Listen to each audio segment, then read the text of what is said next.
केंद्र की मोदी सरकार ने बिहार को बड़ा तोहफा दिया है। 2000 करोड़ से अधिक की राशि को स्वीकृति दे दी गई है।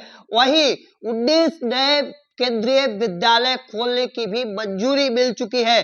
देखिए, इससे पहले बिहार विधानसभा चुनाव से पहले केंद्र सरकार ने बिहार में 19 नए केंद्रीय विद्यालय खोलने की ऐलान की थी। अब इसको लेकर मंजूरी दे दी गई है।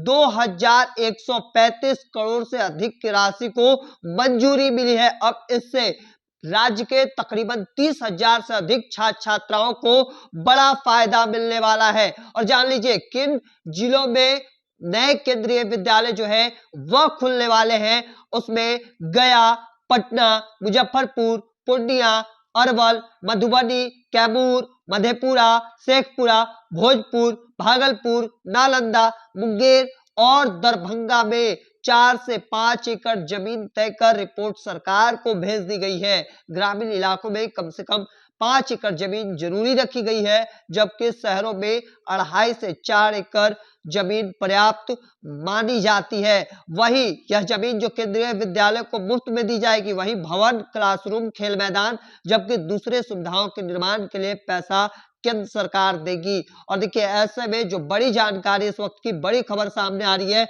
वह मैं आपको बता रहा हूं कि केंद्र सरकार ने बिहार को बड़ा तोहफा दिया है। वर्तमान में राज्य में तकरीबन संभवतः 16 केंद्रीय विद्यालय संचालित हैं। प्रत्येक केंद्रीय विद्यालय में नामांकन के लिए 1520 सीटें होंगी। नए विद्यालय में केंद्रीय कर्मचारियों के बच्चे के अलावा आर्थिक रूप से कमजोर वर्ग के बच्चों को भी शिक्षा का अधिकार यानी आरटीई कानून के तहत नामांकन होगा।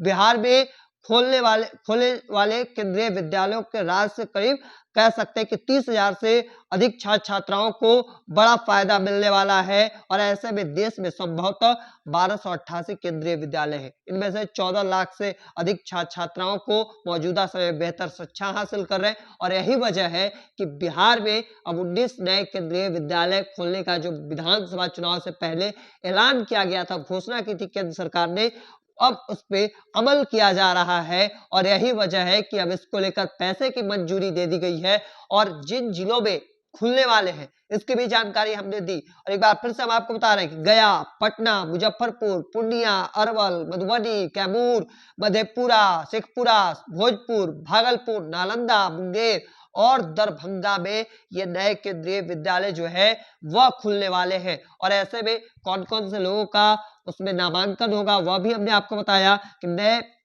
विद्यालय में केंद्रीय कर्मचारी के बच्चों के अलावा आर्थिक रूप से कमजोर वर्ग के बच्चों को भी शिक्षा का अधिकार यानी आरटीई कानून के तहत नामांकन होगा। और ऐसे में वर्तमान में हमने आपको बताया कि 16 केंद्रीय विद्यालय संचालित है संभवतः। तो देखिए, जो बड़ी जानकारी सामने आई है वह इस वक्त हम आपको दे रहे थे।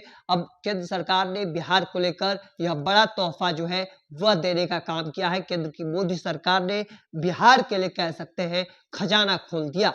हालांकि इन चीजों को लेकर आपका क्या मानना है कमेंट सेक्शन में रखिए। तब तक के तमाम अपडेट को देखते रहने के लिए द इंडिया टॉप देखते रहें। धन्यवाद।